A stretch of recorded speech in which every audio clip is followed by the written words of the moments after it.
control it, this is for this and that. Yeah. They seem to think that they seem to believe that really strong use case in I don't understand that. So 0.6 watts, there's another 6. I don't really know if it's So it took 3 years to build ASIC, but I can actually do it. Yeah, so Broadcom this channel support for beer, okay, the 3 Juniper supported on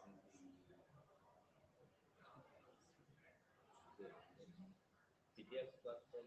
Yeah. So not yet supported on FP5. Yes, a service provider will definitely conversion over to beer from 2000. Well, that's just what they, well, I guess they use Broadcom. No, so we use Silicon One chips, and Silicon doesn't support it, and there's some issues because there's a assignment case and it's happened, and then there's no new chip for it, and there's some problems in Cisco world in general. But practically, this is super Okay, anyway.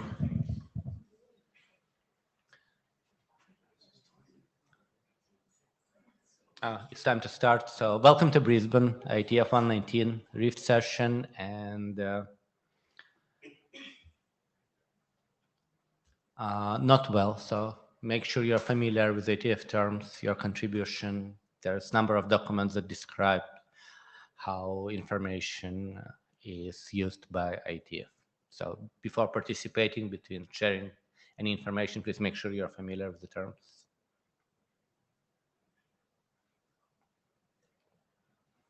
A long time to switch. Just my laptop.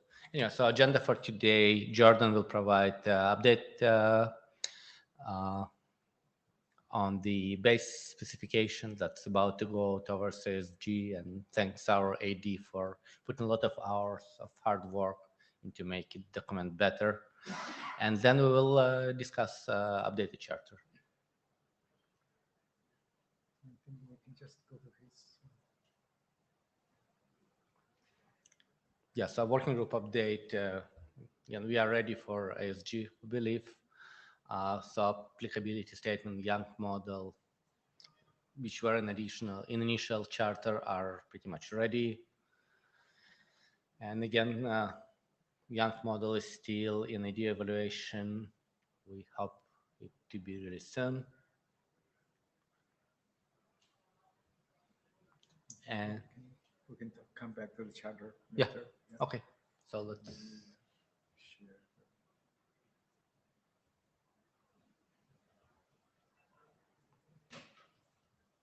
Jordan, yours. Yep. Can you guys hear me okay? Yep. All right. Are you driving the slides or do I? Oh, no, I see it. Okay. Just a second. Jim has something to say. Yeah, sorry, Jordan. Sure. I just wanted to make a quick comment on the chair slides there. The Yang model document, I'm expecting that there's going to be a revision of that, right? Yeah. Okay. Yeah. All right. I just wanted to be sure because are you going to wait until after the space spec's gone through, or are you just going to go ahead and do that now? What? Sandy? Sorry, I know it's kind of, but it was on the slide. So Yeah, sure. Certainly. Sunny ZT, because of some sections in the Rift base draft has been changed, so I must change it accordingly. And I checked all the drafts, and there is no technical modification. Yeah. So, but I just changed the section. Yeah. Okay. Thank you. Thanks. Sorry, Jordan.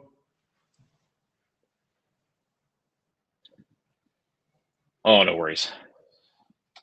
Okay. So, hey, everyone. I'm Jordan Head from Juniper Networks. So I'll be giving you an update for the for version 20 of the Rift base spec. Okay, so like the chair said, huge thank you to everyone who helped us get the work where it is, right? We got through IETF last call. So Alvaro, Jim, John, Andrew, Donald, Danium, huge thank you for going over the doc with a fine-tooth comb, and well, I think it shows.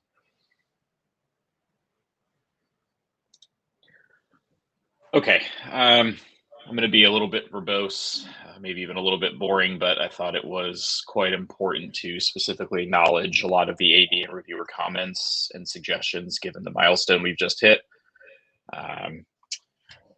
Okay, so the vast majority of the changes were, editorial, structural, etc., but they were quite important. It did make the document better. So Donald recommended that we bump the overview section's immediate descendants to their own top level sections. This was a good idea, so they got promoted. There's a good deal of formatting and consistency fixes too. Just we used, we'll say, idiosyncratic methods to kind of imply that certain text had special meaning. We aligned to something that was a bit more clear, kind of among different things. So, backticks or bold versus italics, initial capitalization, things like that. A little bit boring, but important clarifications. Okay. Oh, sorry. There were a fair bit of phrasing improvements as well. Donald went through quite a lot of this. It does make the document flow better in several areas. Okay. Figures and illustrations. Again, Donald thinks here there's a lot of detailed feedback with this. New ASCII version for Figure 1. Basically the same thing. We just revamped it a little bit. There's just kind of more room, so to speak, so things feel less claustrophobic.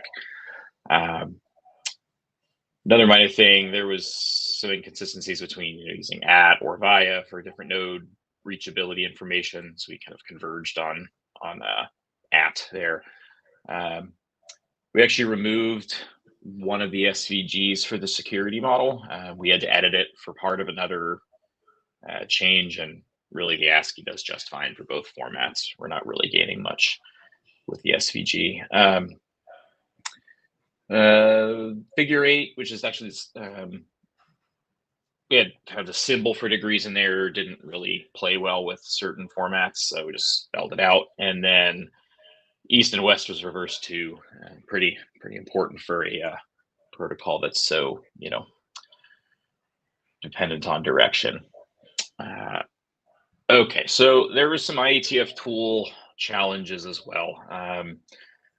What that came down to was what the PDF looked like rendering between what the upload tool does and what the local version rendered by XML to RFC looks like. So basically all the SVGs, or at least a lot of them, look illegibly small on the PDF version that is automatically generated when uploading.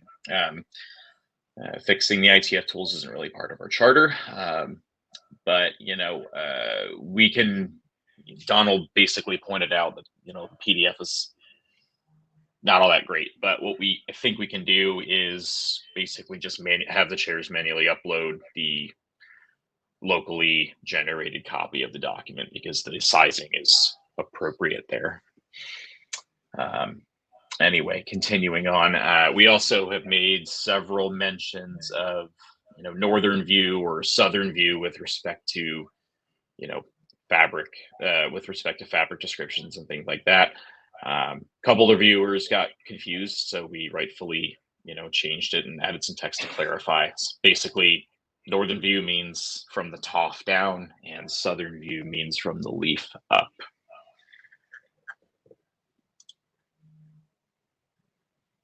Okay, so a few normative clarifications. Nothing really new, just cementing some of the things that were already there, or just making them more obvious. First bit here is pseudocode for the tide generation algorithm. John very astutely pointed out that we have some language that could enable an implementation to not send all of the tides. I won't read everything here, but basically, if our database has tides 1 through 5, an implementation might only send a subset of them because we're using, at most as our language. Again, we've got multiple implementations. None of them do this, but it's worth addressing so that any others that come are more robust. Okay, so what we did was essentially just clarified that pseudocode were required. First, in that section, we have a kind of a definition for a filtered tied DB definition that more accurately describes what headers should be contained, and that's basically headers that have been permitted by filtering and lifetime requirements. It is important to call out that this is purely conceptual. There's text toward preceding this in the same section that indicates this, but it matters.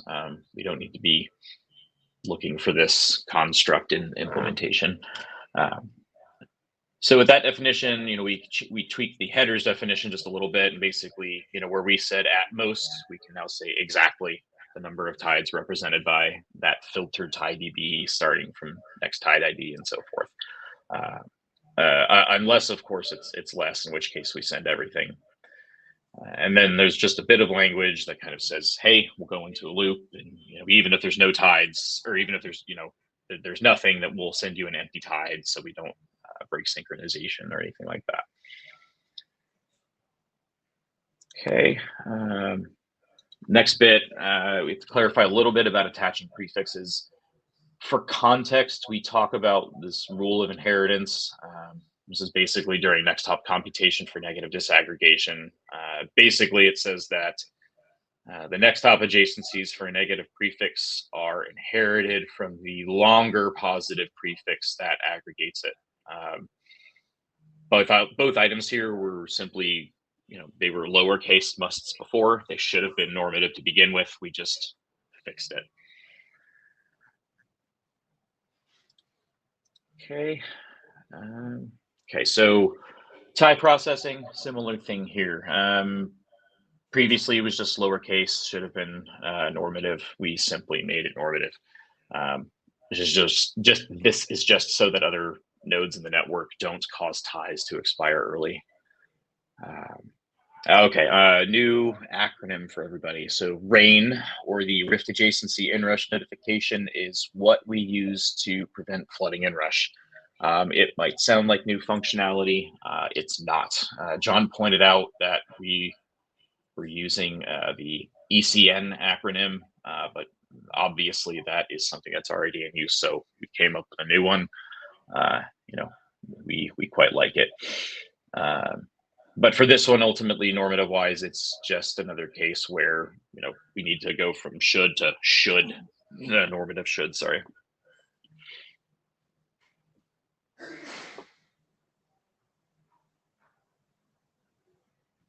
Okay. So there we go. Okay. Level determination procedures. Previously, we said that a node that loses all adjacencies with HAL must hold down level computation for quote unquote a short period of time. That wasn't specific enough, so we just say for at least 1 second. So it still gives us a degree of flexibility for implementation, but gives some guidance, so to speak. Okay. Yeah, so for the bad computation, it was pointed out that saying sum of for the TNU value was a bit confusing, so we just clarified simple but effective. Okay. Get the slide to load. There we go. Okay. We basically took the level association model out of the security model. The only place we had really mention of it was the illustration itself. So it was suggested, we can remove it if it's not really being used. So, the node fabric and port level models give you enough flexibility there. So, okay, a few references. So applicability draft got moved to informative. The old list references got changed in favor of the new RFCs that supersede them. We added a day one book to the informative references to kind of give more kind of implementation specific type information, just kind of as a some hints, if you will. Added a reference to random number generation, and then we found a better reference for valley-free routing. We now have an IEEE reference that does a better job at it a little bit, and several others. Don't need to go through every single one. Okay, IANA. So Tony's had lots of discussion with IANA, and clarified a lot of the language to conform to their procedures. I won't really extrapolate further. Point is, we're basically there. Okay, bump schema version from 7 to 8. We clarify, we'll add it in expert review criteria. We didn't have that before.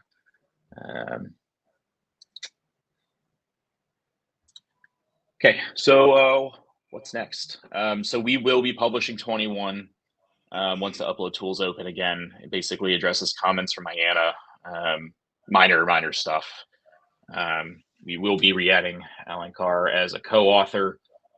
Something not listed here is we already got a review back for the routing directorate with, again, very, very minor updates. Just, it's all editorial. Yeah, that's it. Next up, IESG. Any questions?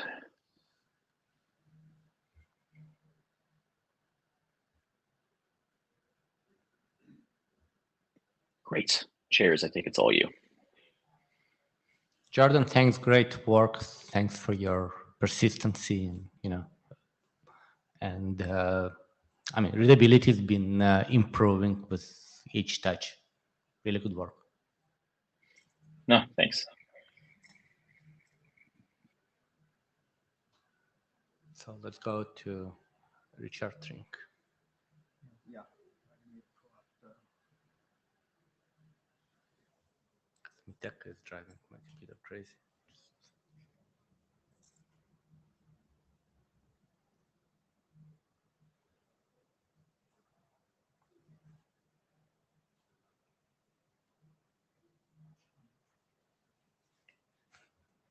Still, yeah.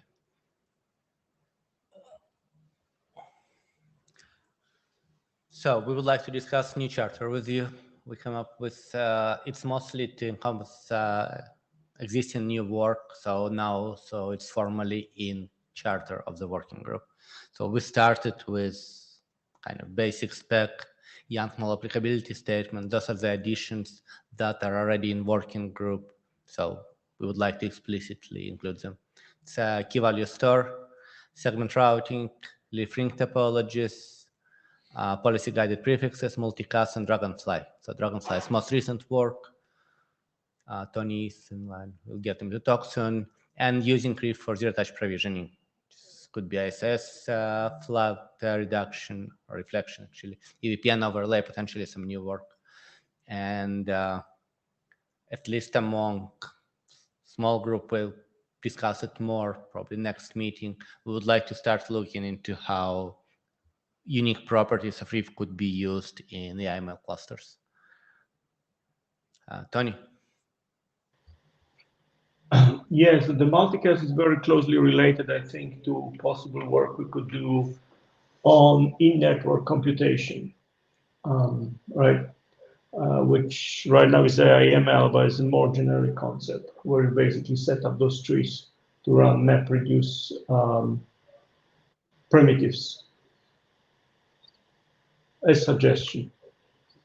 Yeah, so practically, thanks to proliferation of MOE or mixture of expert and new traffic patterns, so we are going from kind of all reduce all to all to shuffle, which is subset of all to all. This is where multicast, or actually beer-like multicast, becomes really important. And ability to signal your capability, compute capabilities become really interesting. And Reef seems to be actually the best suitable protocol to do so among anything else. So really exciting to see these new cases, which we didn't envision when we started Reef, but protocol well designed leaves possibilities unlimited. Dima. Hey, can you hear me? Yep. Good.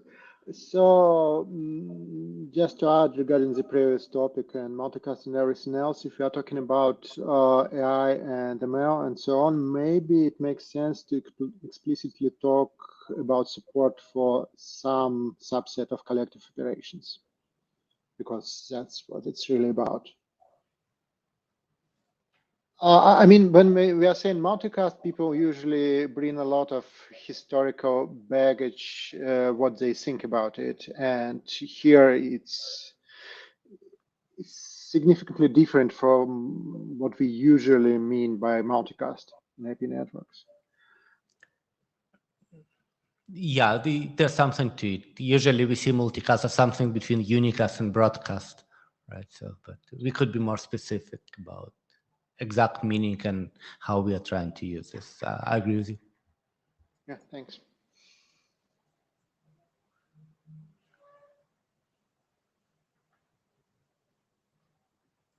Sunny Zhang ZTE. I wanted the comments that we should not only limit it on Dragonfly topologies for AI or HPC scenarios, but I thought the last sentence also said that Rift will explore the use and extensions for AI and machine learning data center architectures. So I think that's good and right.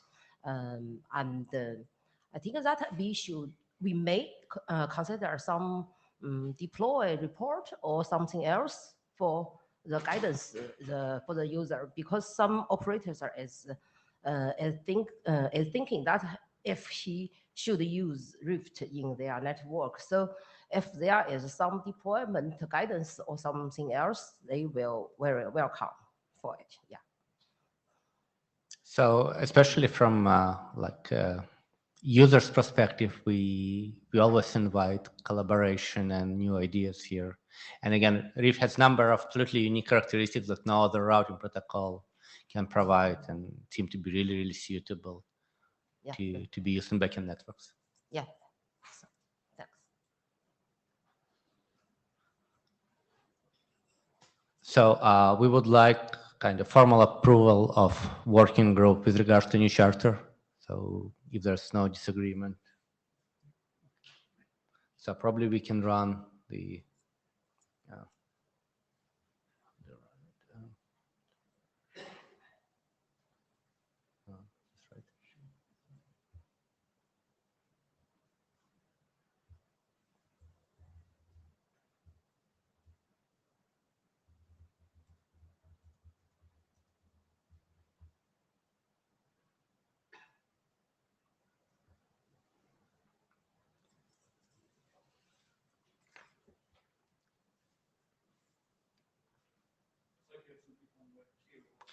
yeah, well, awesome. And we will also send the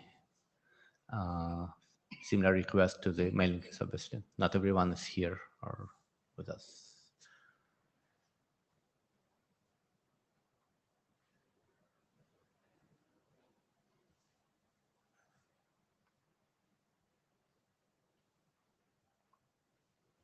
Okay, we'll keep it alive for some time. And who's in line? I see Dima, there was something.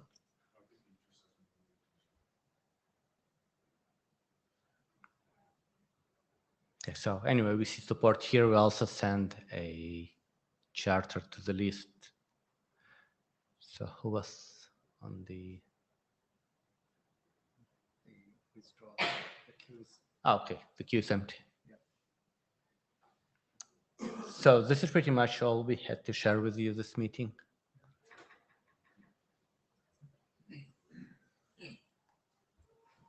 Jim Gishard. Just a quick one. For the new charter, I'm assuming you've got some new charter text specifically that you're going to share with the working group, Yeah, right? absolutely. Yeah, not just this slide, right? Yeah. Okay, all right, just wanted to clarify. Yeah. This is just marketing. Tony. Yes, after the base spec is out, we still have the applicability, and especially, I will focus on reviewing and brushing up the Yang document. So this is really, up to date goes as the next, because, it's fundamental for the operational folks to adopt the stuff and play with it efficiently. And then, yeah, let's see who is interested in what. I think the key value story is pretty far advanced. There's tons of stuff there. I think conceptually Dragonfly is done, and the rest is basically encoding, figuring out the details, maybe some implementations. I invite folks because I don't think anything like that has been done before ever. And then, of course, the AI/ML can get hot. So if folks are interested in starting some drafts and so on, have chat with me. I have ideas in my head. Right now, I'm not writing anything particularly down. And the zero-touch provisioning for EVP and flood reflection is largely, I think, in very good shape. And the multicast is, of course, super interesting, especially for, in-network computation, I think. Yeah, so whoever has some cycles and interest, post me, please.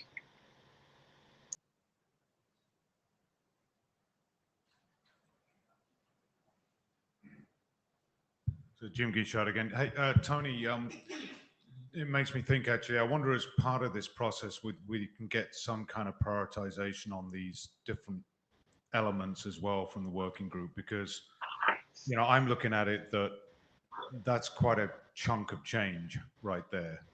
So, I don't want to try and get a new charter through that's got everything in the kitchen sink in it. I'd rather be a little bit more specific, and obviously that is going to require some prioritization of, what of this stuff is important to you guys, and that's the stuff that really should be on that charter, because we can always recharter again to cover some of the stuff that is not necessarily going to get done for a while.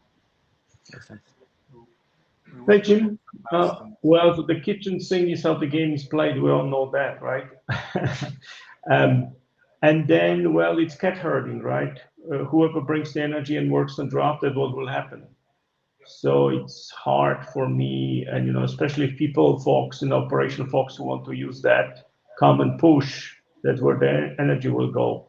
So we can set a priority, but whether the folks will work on that in this sequence, I mean, there's no guarantees really.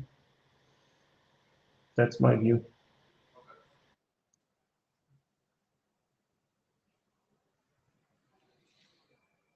Okay. So that's it. Oh, anything else? One more. Yeah. Sandy. Glad to see that Tony just said that he had some new idea on in that computing or something else in AI or machine learning scenarios. So we think, of course, many of us have interested in it, and we will join the work. Yeah, thank you. Great. Thanks, everyone, and we are giving you a significant amount of time back, and we'll see you in Vancouver. Thank you. Thanks.